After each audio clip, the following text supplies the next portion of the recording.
Dans cette vidéo, on va aller un petit peu plus loin avec le gabarit. On va voir comment modifier un gabarit qui est déjà construit, entre autres, puis on va voir peut-être certains ajustements qu'on peut faire pour qu'on ait plus de facilité à travailler avec plusieurs gabarits ou des objets du gabarit qui ne réagissent pas tout à fait comme on le veut.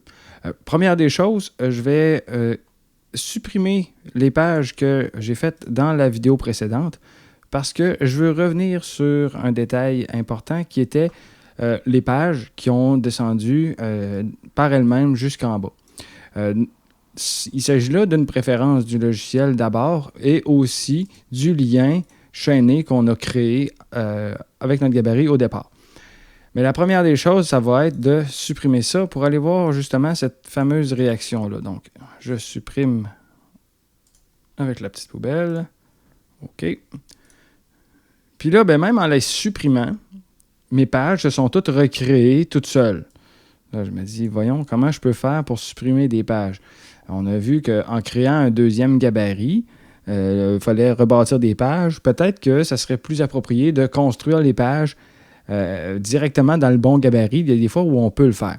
Donc ici, c'est un peu ce que je voudrais faire, mais là, le logiciel ne semble pas me donner cette autorisation-là. Pourquoi il ne me donne pas cette autorisation-là? Ben, essentiellement, il s'agit d'une préférence qui vient avec InDesign. Je pense que c'est disponible uniquement depuis InDesign CS5. C'est de permettre, dans les textes avancés ou les textes... C'est dans les préférences de texte qu'on a l'option de la redistribution intelligente du texte et de limiter aux blocs de texte type. Les blocs de texte type, c'est les blocs de texte qu'on va retrouver justement dans ces fameuses pages gabarit-là. C'est d'ailleurs une option quand on crée un nouveau document. Il va nous demander, est-ce que tu veux avoir des blocs de texte type? Si on oublie de le demander au départ, ben, on va pouvoir créer tout simplement 2 blocs de texte. Dans CS5, c'est juste 2 blocs de texte. On va voir plus tard que les blocs de texte du gabarit peuvent être modifiés dans CC, entre autres, où est-ce qu'on peut donner des options à ce fameux bloc de texte-là. Mais ici, si on demande de redistribuer intelligemment le texte, il va y aller jusqu'à la fin de l'article ou à la fin de la section ou du document. Donc, comme ici, mon article est continu, ben, il m'a fait le nombre de pages. Ici, ça donne 24 pages, 25 pages. Il me donne le nombre de pages selon la longueur de texte que j'avais. Si je veux construire selon des gabarits différents, ben là, je vais être un peu pris parce qu'il ne va jamais me donner le choix que je veux. Puis en plus, si je veux modifier mon gabarit, ben, il va être problématique. Dernière petite raison pour le décocher, c'est qu'il s'agit d'une des raisons principales de plantage lorsqu'on travaille avec le gabarit dans InDesign CS5. Si vos documents n'arrêtent pas de planter, que le logiciel quitte sans avertir, ben, il s'agit là peut-être de cette petite option-là que vous devriez décocher. Donc, si vous la décochez, n'oubliez pas, quittez votre logiciel pour être sûr que cette préférence-là soit enregistrée à la prochaine ouverture et à la création de vos futurs documents. Donc, je le décoche et normalement, je devrais pouvoir supprimer les fameuses pages que je n'ai pas de besoin. Donc, voici mon gabarit initial. Je vais faire comme j'ai fait au début. Je vais retirer mon texte là en faisant commande A pour être sûr de tout l'avoir, commande X pour le couper, puis je vais en coller une petite partie là. Je vais supprimer mes éléments de gabarit, dont ma boîte de texte et ma boîte image, ben là, elle est encore liée au gabarit, donc je n'ai pas besoin de la modifier. Elle va toujours suivre au gabarit, elle n'est pas détachée. La boîte de texte l'était, donc c'est pour ça que je vais la refaire. Donc, je vais faire ce qu'il faut faire lorsqu'on recommence un gabarit, soit de glisser le gabarit sur la page, et là, la boîte de texte, en principe, devrait être apparue. Si je zoome un peu, on ne la voit pas, mais si j'ouvre le calque, normalement, il me la donne-tu? Il me la donne-tu pas? Oui, elle est là. Donc, ici, on va me dire que, ben, en fait, l'élément que je vois là, c'est mon bloc de texte qu'il y a ici. Donc, si j'enlève mon bloc de texte, commande X, je me retrouve avec un calque qui est officiellement vide. Et puis, c'est un peu avec les calques qu'on va régler certains problèmes parce que justement, l'organisation de ces calques-là va changer selon ce qu'on déverrouille du gabarit. Si je vais voir mon gabarit, dans mon gabarit, j'ai tous les morceaux qui sont là. J'ai en fait les deux images qui sont par-dessus mes blocs de texte. Donc, en principe, quand je clique sur une image, c'est elle que je sélectionne. Et si je veux prendre ma boîte de texte, elle se trouve être en dessous. Si je vais à ma page ou si je reviens sur le texte importé, on va peut-être voir qu'il va y avoir une différence. Donc, je double-clique ici. Je vais ramener ma fameuse boîte de texte. Puis, je vais faire exactement la même manœuvre que j'ai fait dans la première vidéo, soit de cliquer sur le plus qui indique que le texte déborde, puis je vais le chaîner à ma première boîte. On va voir, entre autres, qu'il y a un calque qui est apparu. Je vais supprimer celle-là. Le calque qui est apparu, c'est quoi? Ça se trouve être la boîte de texte. Si j'essaie de prendre la boîte image, je ne serai pas capable parce qu'elle est en dessous maintenant de ma boîte image. Pour déverrouiller un élément, on peut tout simplement demander ici dans la page de déverrouiller ici, si je ne me trompe pas, de libérer les éléments du gabarit. Puis là, automatiquement, il va se détacher là. Par contre, cette manœuvre-là, je l'aime plus ou moins parce qu'elle détache tous les éléments. Peut-être que des fois, c'est juste un élément qu'on voudrait avoir. Comme si je veux juste mon image. Si j'avais eu autre chose, là, ça vient tout détacher. Donc, je le relie au gabarit. Je le reconnais parce qu'il y a les fameux pointillés qui m'indiquent que ça provient du gabarit. Je fais commande majuscule et d'un clic, je vais pouvoir obtenir mon image.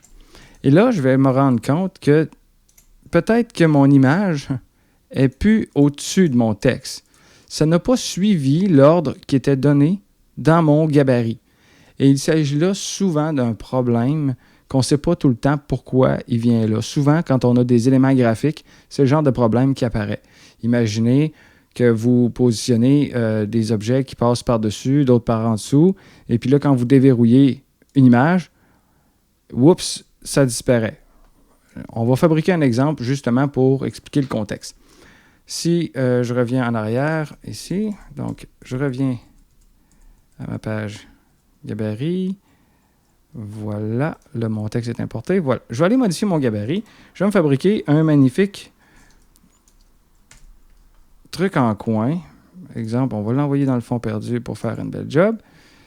Je vais envoyer un magnifique truc en coin comme ça. Puis je vais mettre une belle couleur jaune. Imaginez que ceci passe par-dessus mon image. On ne mettra pas du jaune, ça fait mal aux yeux. Imaginez que ceci passe par-dessus mon image et que quand je vais voir ma page, ça va être un beau bandeau par-dessus mon image. Là, ici, c'est une image de remplacement. Donc, en mettant une image de remplacement, c'est sûr qu'elle va avoir un réel contenu, un de ces quatre. Donc, je vais retourner à ma page. Voici mon modèle de page. J'en ai 60 qui sont conçus comme celle-là. Et là, je veux importer mon réel contenu. Donc, je vais faire commande D. Je vais aller chercher une image qui va aller pour mon modèle. Exemple, ici, je vais aller mettre une belle mouette dans le trou de l'image. Là, j'ai chargé un curseur comme on le ferait avec une image standard.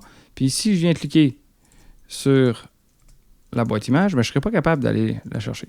Il va falloir que je la déverrouille. Donc, on a dit commande majuscule, clic, et puis là, on voit automatiquement mon problème qui apparaît. Le petit bandeau qu'il y a là, il est rendu en dessous. Il s'est passé exactement la même chose avec mon texte tout à l'heure, mais là, mon image est déverrouillée en premier. Donc là, mon texte, en principe, devrait être, comme promis, au-dessus de ma boîte image, qui est en dessous de ma boîte image, comme il l'était, parce que ma boîte image a été déverrouillée en premier. Donc, les calques vont prendre l'ordre dans lequel on a déverrouillé les éléments. Ça serait même stupide de dire, là, c'est facile. Si tu changes l'ordre de déverrouillage pour dire déverrouille le coin en premier, là, je viens de déverrouiller un élément graphique qui, lui, ne bougera probablement jamais. Donc, comment je règle mon problème? Il faudra penser à l'avance de ce qu'on veut en place, de ce qui ne bougera jamais et de ce qui va bouger. Donc, je retourne à mon gabarit et dans mon gabarit, ici, je vais nommer mes calques en partant pour dire il s'agira soit de contenu, on va se créer un nouveau calque pour éléments graphiques. Élément du dessus, mettons. Et puis, je vais en faire un autre pour dessous. On pourrait être plus spécifique. Exemple, ça pourrait être juste le coin vert. On aurait pu nommer coin vert ou un truc un peu plus spécifique. Mais ici, c'est quand même assez clair. Et puis là, on va verrouiller les contenus une fois qu'ils vont être organisés. Donc, si je prends mon coin vert, je prends le petit coin bleu, le petit carré bleu qui est là, qui m'indique que l'objet est sur ce calque-là. Je vais le glisser sur l'élément du dessus et je vais verrouiller le calque. Automatiquement, ça ne peut plus arriver parce qu'il conserve quand même l'ordre de mes calques, mais j'ai encore des calques qui n'ont pas vraiment d'objet. Donc, quand je vais déverrouiller mon image, commande majuscule, clic, elle va, elle, demeurer sur ce calque-là parce que le calque du dessus contient, à partir du gabarit, l'élément qui est en vert là. Donc, quand vous construisez un gabarit qui a des éléments visuels ou des éléments fixes, pensez à organiser clairement vos calques dès votre page gabarit, sinon des problèmes risquent d'apparaître.